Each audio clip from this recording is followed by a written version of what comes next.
I want you to listen. And then what? Share it. With? Whoever you share with. Whoever you know, the people you're close to.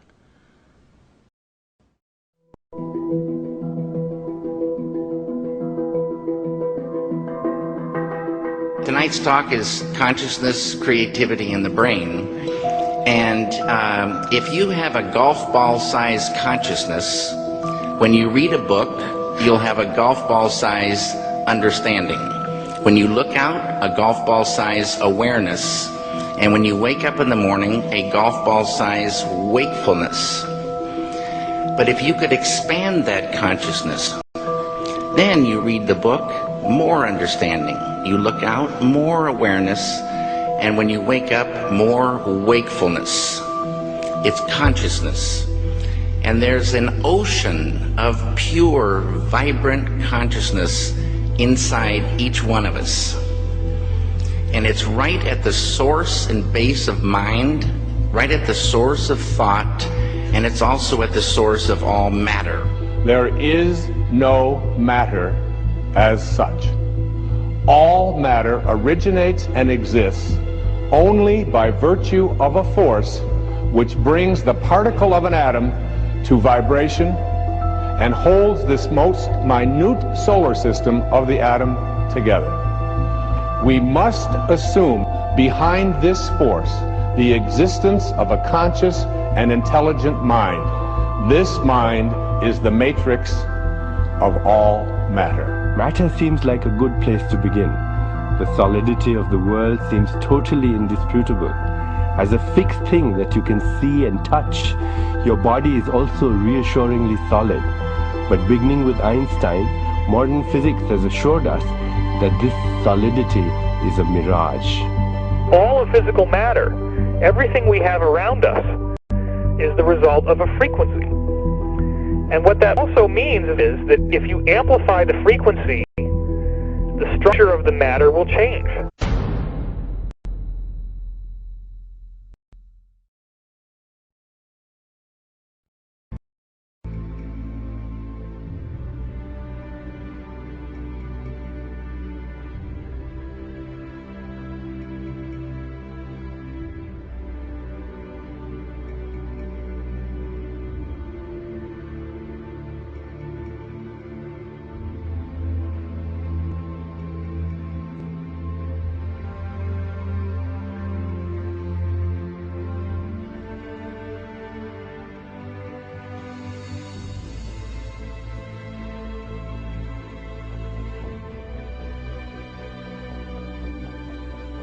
The film you're about to see has no characters, it has no people. It's a film to describe to you and explain visually the effect of cymatic frequencies on texture, structure, water, oil. You will see many things that answer many questions. You will see living forms, living amoeba, almost animal-like creatures. You will see continents being formed, the earth itself coming into existence, explosions, eruptions, atomic explosions and bombs. You can see all this and watch it before your eyes. But everything owes its existence solely and completely to sound. Sound is the factor which holds it together. Sound is the basis of form and shape. In the beginning was the Word, and the Word was God. We are told that this is how the worlds began and how creation took shape. If we put that into the modern idiom and say that into the great voids of space came a sound, and matter took shape. Please watch carefully.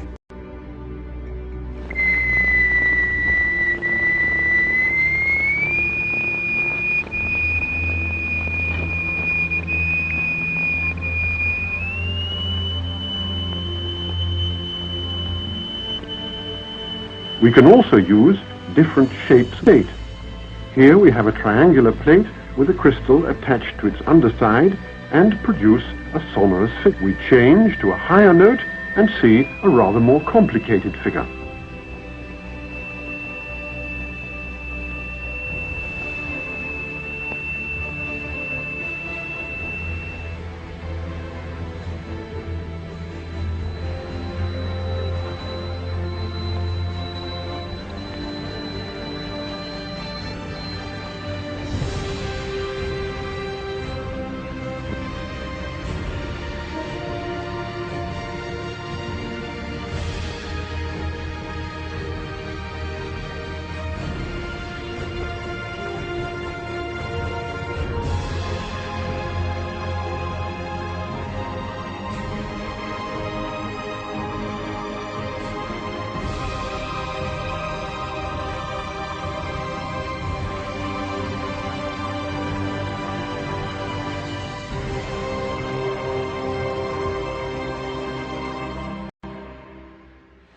We use sand and lycopodium.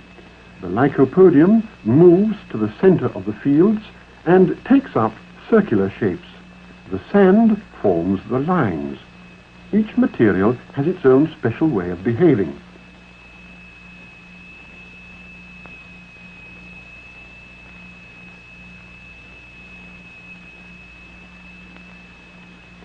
Lycopodium alone, a sonorous figure,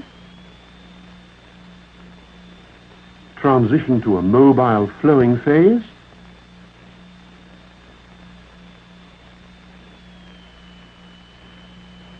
and back again to the figure.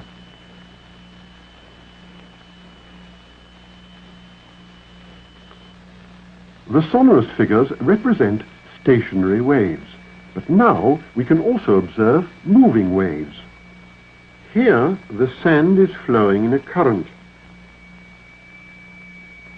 What is it that drives the rotational effect in our galaxies? What is it that drives the rotation of the planets? What is it that drives and impacts the rotation of Earth? In vibrating glycerin, we see continuous waves which form the queerest figures.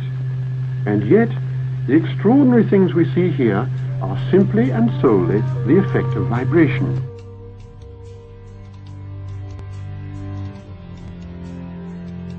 Now, what we've seen up until now are single signals, single frequencies projected into matter. And what you're seeing here now are interference patterns of two or more frequencies resulting in a pulse. The pulse of the human heart, the pulse that drives the blood through the veins in your bodies. What is your heart responding to? Where does that pulse come from?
Quantum physics has revealed what ancient masters knew.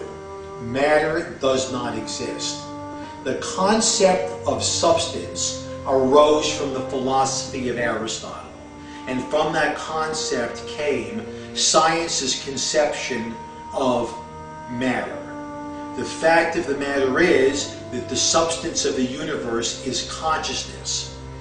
Belief that the substance of the universe is matter leads to what I call a fear-greed dichotomy, as people in their quiet desperation attempt to accumulate as many material possessions and riches as possible.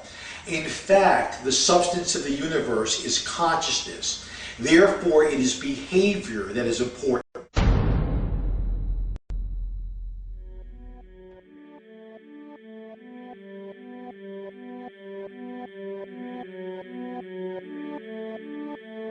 The life we perceive with our five senses is not reality. Quantum physics has shown that space and time are illusions of perception. Therefore, our bodies cannot truly be a reality if they occupy this space.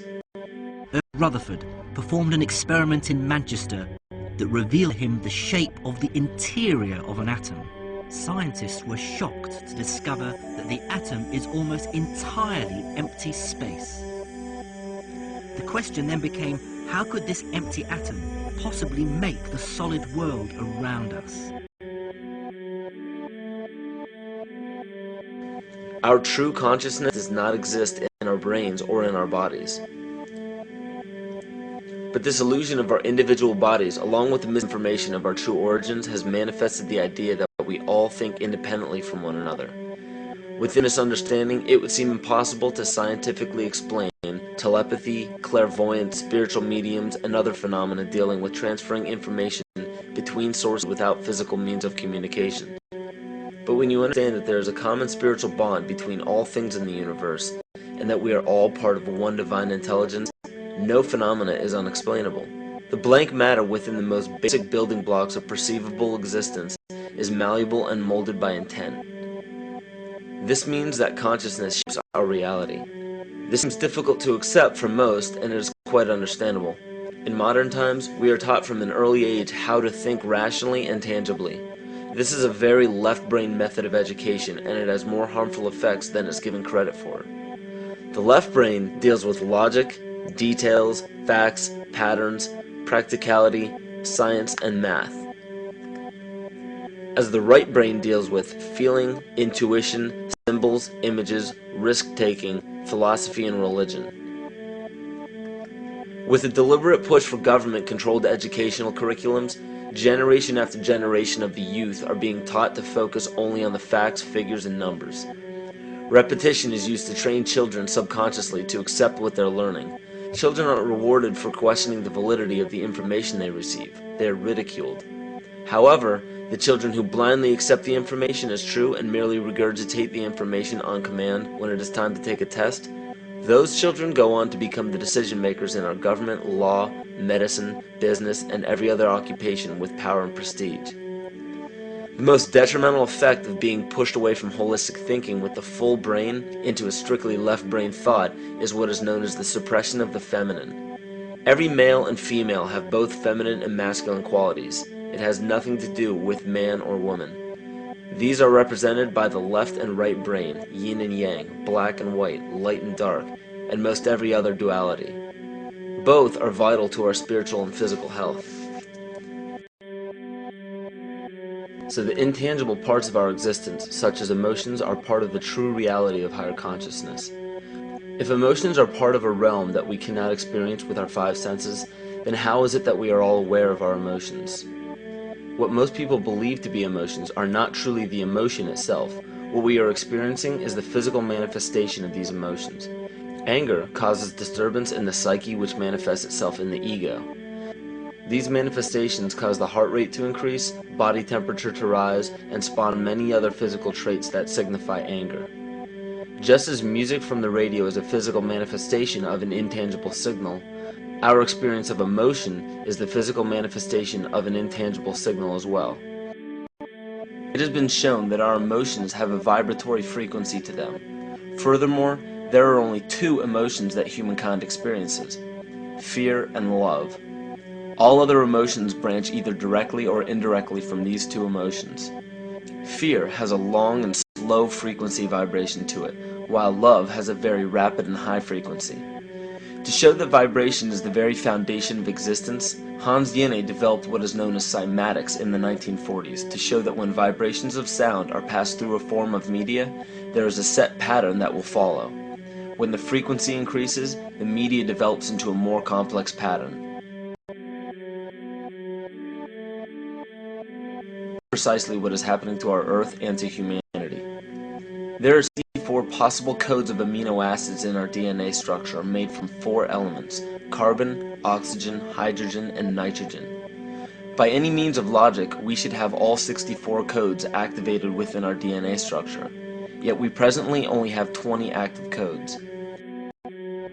And these 64 possibilities, it appears that only 20 of these codes are turned on right now for us, the 20 amino acids. There is a switch that turns off and turns on where those coding sites lie, and that the switch for that turning off and turning on is what we call emotion. And this is the first time that we've ever seen the patterns of emotion directly physically linked to human genetic material.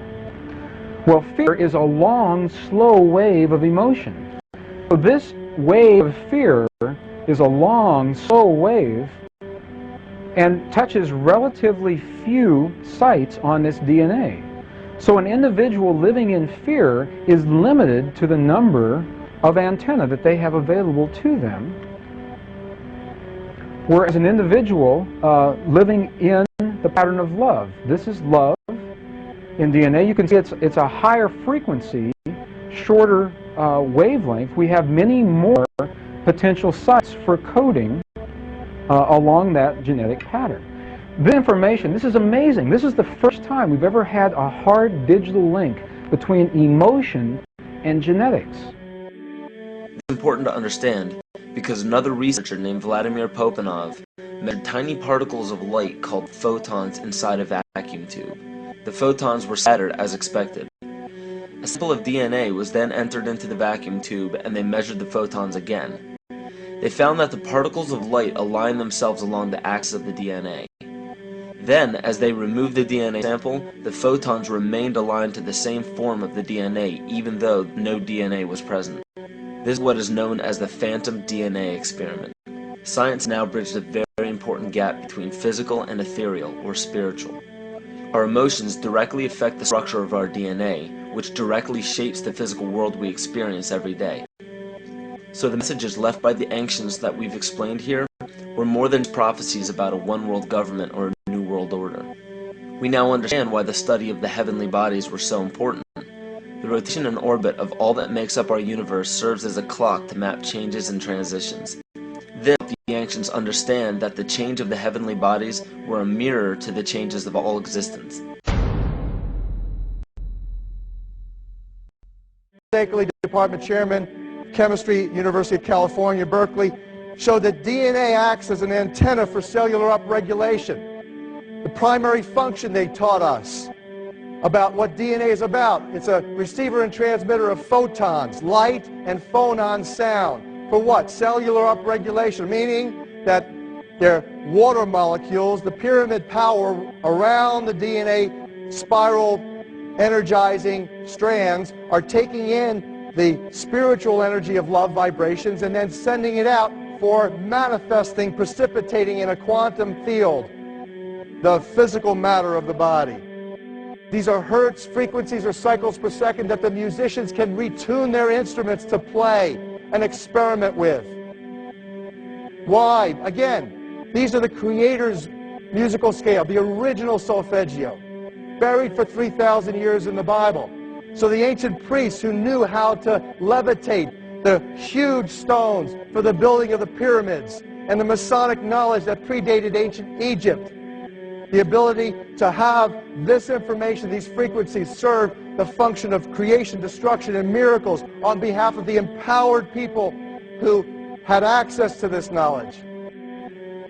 I say that because of this metaphor.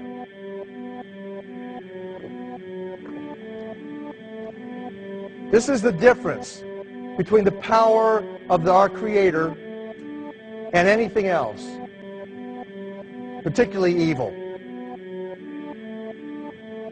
That you can go into a pitch black room full of evil, full of darkness, and light a little candle, and instantly that darkness flees.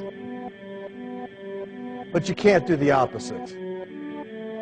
You can't go into a well-lit room full of truth and wisdom and righteousness and joy and health and harmony with the universal power. You can't take any amount of darkness and go into that well-lit room and have any effect whatsoever. That is the metaphor which I frequently think of when I think that I'm not empowered. It is the greatest lesson for me, and I think for everybody else, to know that we're on the winning side and that we win in the end. As you are watching this, understand that it is not a fight to be fought. It is not a war to be waged. No gun rights have to be exercised. Not a finger has to be lifted. Most people wonder how one person can make a difference. They ask that if all this is so simple and this information is available, why hasn't someone else conquered their fears and changed the world for everyone else? This is the most difficult and beautiful conundrum to our lives. Your reality affects you and only you. Your curiosity has led you to this genre of information to serve a very specific purpose in your life.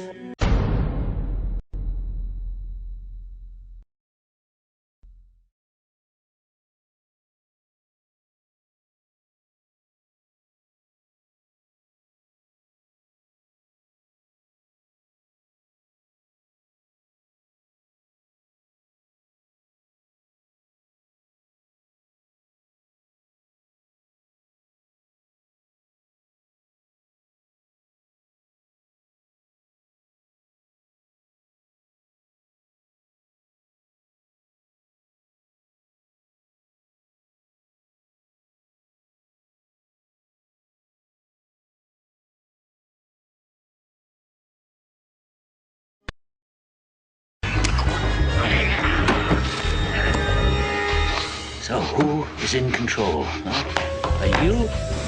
Am I? Guards outside? The warden in his office? Yeah? Who's in control? Testing, testing, testing. 1, 2, 3, 4. Dr. Ethan Powell interviewing Dr. Theo Calder. Now, this will be a very simple test. Pass or fail, life or death. You ready, Joe? Now, you write on this paper what I have taken from you. What have you lost? Write it! Write it! Wrong! You never had control. You only thought you had it. An illusion, tabby bourgeois. What do you control? For sure, huh? The volume in your stereo, the air conditioning in your car? What else? What else? All right. Another chance. You were nervous. Too much pressure. Try again. What have you lost? What did I take? Write it. Write it!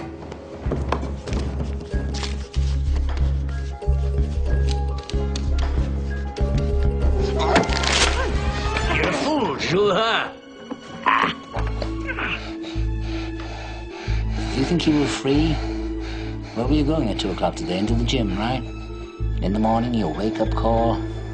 In the middle of the night, when you wake up sweating with your heart pounding. What is it that has you all tied up, Jules? Tied up in little knots? Is it ambition? Yeah. You're no mystery to me, boy. I used to be you.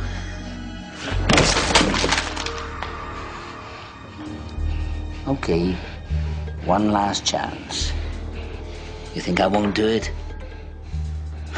That's one psychiatrist less to the world. I'm already deep in the pit, so what can they do to me? Last try. Get it right. What have you lost? What did I take from you? Write it.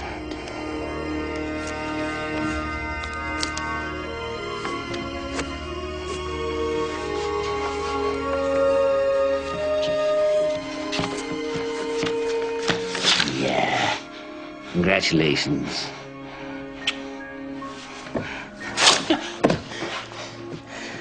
You're a student after all.